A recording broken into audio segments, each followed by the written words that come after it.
Hello बच्चों, अब हम करेंगे question number 2। Show that each of the following number is a perfect square. In each case find the number whose square is the given number. क्या कह रहा है, 5 part आपको गिवन है, 5 के 5 पार्ट आपको ये नंबर बताने हैं किसका परफेक्ट स्क्वायर है, यानी किस नंबर का ये परफेक्ट स्क्वायर है। सबसे पहले हम फर्स्ट पार्ट करेंगे, क्वेश्चन नंबर 2 का फर्स्ट पार्ट 1 2 2 5। ये बताना हमें प्राइम फैक्टराइजेशन मेथड से बताना है ये हमें किस नंबर का परफेक्ट स्क्वायर है। अगर परफेक्ट स्क्वायर आपको बताना है तो सबसे पहले आपको फैक्टर्स निकालने कंपलसरी हैं। अब देखना होगा लास्ट में क्या है, ऑड है। ऑड है तो ये नंबर 2 से डिविजल होगा नहीं। आते हैं 3 से। 3 का डिविजिबिलिटी रूल क्या है, सारे नंबर का सम आना चाहिए 3 की टेबल, यानी 5 + 2 7, 7 + 2 9, 9 + 1 10 हो गया। अब 3 क्या 10 की टेबल में आता नहीं आता, इसका मतलब क्या है 3 से डिविजल नहीं है। अब लास्ट में 5 है, सो हम डायरेक्ट इसको 5 से करेंगे, यानी 5 2 = 10, 2 कैरी गया, 5 4 = 20, 2 कैरी गया, 5 5 = 25 हो गया। फिर हम 5 से करेंगे, 5 4 = 20 और 4 कैरी गया, 5 9 = 45 हो गया। 79 किसका स्क्वायर होता है, 7 का। 7 7 = 79, 7 1 = 7। अब ये बताना है 1 2 2 5 किसका परफेक्ट स्क्वायर होता है। सबसे पहले फैक्टर्स हम लिखेंगे, 5 × 5 × 7 × 7। अब पेयर आपको बनाने हैं, यानी 5 का पेयर बन गया और 7 का पेयर बन गया। अब पेयर को ही आपको बाहर लिखना पड़ेगा, यानी 5 × 7। 5 × 7 किस नंबर का परफेक्ट स्क्वायर, 7 5 = 35। यही 35 क्या हो जाएगा हमारा आंसर। जब 35 × 35 करेंगे तब आपको देखना 1225 आ रहा होगा, यानी 35 का स्क्वायर होता है 1225। अब इसी तरह 2601 का करेंगे सेकंड पार्ट में।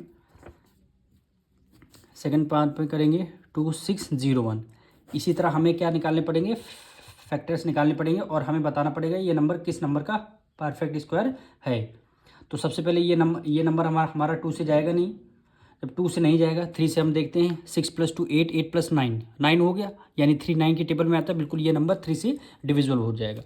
3 से करेंगे, 3 8 = 24 होता है, 2 कैरी गया, 3 6 = 18, 2 कैरी गया, 3 7 = 21 हो गया। फिर ये नंबर यहाँ लास्ट में 7 है, अभी भी 3 से डिविजिबल हो रहा। 3 2 = 6, 2 कैरी गया, यहाँ पे कितना हो गया 26। 3 8 = 24, 2 कैरी गया, 3 9 = 27 हो गया। अब 289 आपको स्क्वायर रूट तो याद होगा, 289 किसका स्क्वायर, 17 का, यानी 17 17 सा कितना होता है 289 और 17 1 = 17 हो गया। अब 2601 के फैक्टर्स निकालेंगे। 2601 फैक्टर्स पहले लिखेंगे, 3 × 17 × 17। अब पेयर हम 3 का पेयर बन गया, 17 का पेयर बना, तो इनको दोनों को बाहर लिख लेंगे, यानी 3 और ये 17। जब 3 और 17 की मल्टीप्लाई करेंगे तो 17 3 = 51 क्या हो जाएगा, सेकंड पार्ट का आंसर क्या हो जाएगा, 51 की मल्टीप्लाई 51 से करेंगे तो 2601। अब हम इसको डिविजल करते हैं किससे, 7 से। 7 से डिविजल करेंगे, 7 8 सा कितना होता है 56, यहाँ कितना हुआ 59, 59 किसको इतना कैरी दे दिया, कितना 7 8 सा 56, 3 कैरी दिया 32 हुआ, 32 हुआ। 7 4 सा 28, 4 कैरी गया 49, 7 7 सा 49 हो गया। अगर ऐसे नहीं समझ में आ रहा है तो आप 7 से डिविजिबल करके देख लीजिए, 5 9 2 9 को, कितना 7 8 सा 56 हो गया, 7 8 सा 56, 9 में से 6 गया, कितना आएगा 3 आएगा। हमने 32 को 2 को राइट डाउन कर लिया।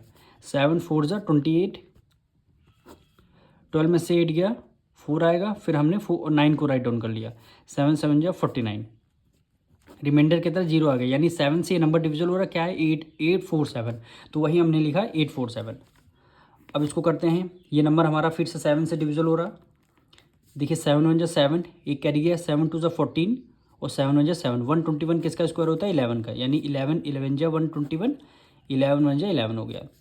अब फैक्टर्स निकालेंगे, 5 9 2 9 के फैक्टर्स, यानी 7 × 7 × 11 × 11। अब दो के पेयर आप बनाएंगे, यानी 7 × 11, 11 7 = 77, यानी ये नंबर किसका है 77 का स्क्वायर रूट है। फोर्थ पार्ट अब हम करेंगे, 7 0 5 6। इसके पहले फैक्टर्स निकालेंगे। 2 3 जा 6, 1 कैरी गया, 2 5 जा 10, 2 2 जा 4, 1 कैरी गया, 2 8 जा 16। फिर 2 से करेंगे। 2 1 जा 2, 1 कैरी गया, 2 7 जा 14, 1 कैरी गया, 2 6 जा 12, 2 4 जा 8 हो गया। फिर 2 से करेंगे। 2 8 जा 16, 2 8 जा 16, 2 2 जा 4, 2 2 जा 4, सॉरी 2 4 जा 8 हो जाएगा, 2 4 जा 8, 2 1 जा 2। फिर देखिए लास्ट में ऑड नंबर है, ये 2 से डिविजल हो, तब इसको 3 से करेंगे। 3 1 जा 3, 1 कैरी गया, 3 4 जा 12, 2 कैरी गया, 3 7 जा 21। अब फिर इसको 3 से करेंगे। 3 4 जा 12, 2 कैरी गया, 3 9 जा 27। अब 49 हुआ, 7 7 जा 49 और 7 1 जा 7 हो गया। अब इसके सारे फैक्टर्स हम लिख लेंगे, यानी 7 0 5 6। फैक्टर्स क्या होंगे? 2 कितने टाइम्स है? 1 2 3 4, 4 टाइम्स है 2, यानी 2 मल्टीप्लाई 2 मल्टीप्लाई 2। अब 3 2 टाइम्स है, 7 2 टाइम्स है, यानी 3 मल्टीप्लाई 3 मल्टीप्लाई 7 मल्टीप्लाई 7। अब पेयर हम बना लेंगे। 2 का पेयर बन गया, फिर 2 का पेयर बना, फिर 3 का बना, फिर 7 का बना। इसका मतलब ये परफेक्ट स्क्वायर है। 2 मल्टीप्लाई 2, फिर मल्टीप्लाई क्या कर दिया 3 मल्टीप्लाई फिर 7। अब इसको सॉल्व करेंगे। 2 2 जा 4, 2 जा 8, 2 2 जा 4, 2 2 जा 4, 4 3 जा 12, 12 7 जा 84। यानी आंसर क्या हुआ? 84 इंटू 84 करेंगे तो 7056 क्या होगा? आंसर आएगा, यानी 84 का स्क्वायर होगा। अब इसको हम फिफ्थ पार्ट करेंगे। 8 2 8 1, यानी 8 2 8 1। इसके हमें क्या निकालने हैं? फैक्टर्स। अब देखिए लास्ट में ऑड नंबर है तो ये 2 से डिविजिबल होगा नहीं। अब 3 से भी नहीं हो रहा, क्योंकि ऐड करेंगे 8 प्लस 16, 16 टू 18, 16 टू 18 एक 19। तो इसको हम डायरेक्ट किसके से करेंगे? 7 से।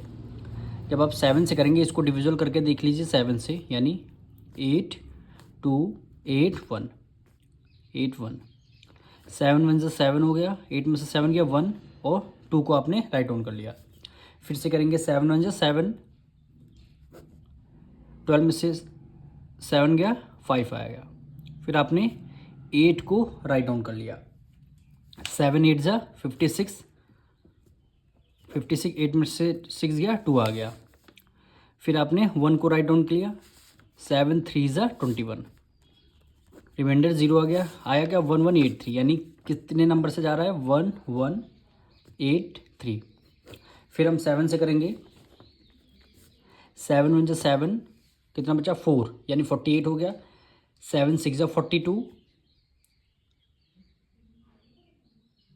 अब इसको हमने 4 कैरी दे दिया। 7 9 जा 63, यानी 9 टाइम्स। और 169 स्क्वायर कितना होता है? 13 का। 13 का स्क्वायर होता है 169, तो ये 13 बन जाए 13 हो जाएगा। अब इसके फैक्टर्स निकालेंगे। 8 2 8 1, यानी 7 मल्टीप्लाई 7 मल्टीप्लाई 13 मल्टीप्लाई 13 हो गया। 7 का पेयर बनाएंगे, 13 का पेयर बनाएंगे, यानी 7 लिखेंगे, फिर एक 13, 13 7 जा 91, यानी आंसर क्या आ गया? 91। 91 की 91 2 टाइम्स मल्टीप्लाई करेंगे तब आपका 8281 आंसर आ जाएगा। यही आपका आंसर आएगा। हम मिलेंगे नेक्स्ट वीडियो में।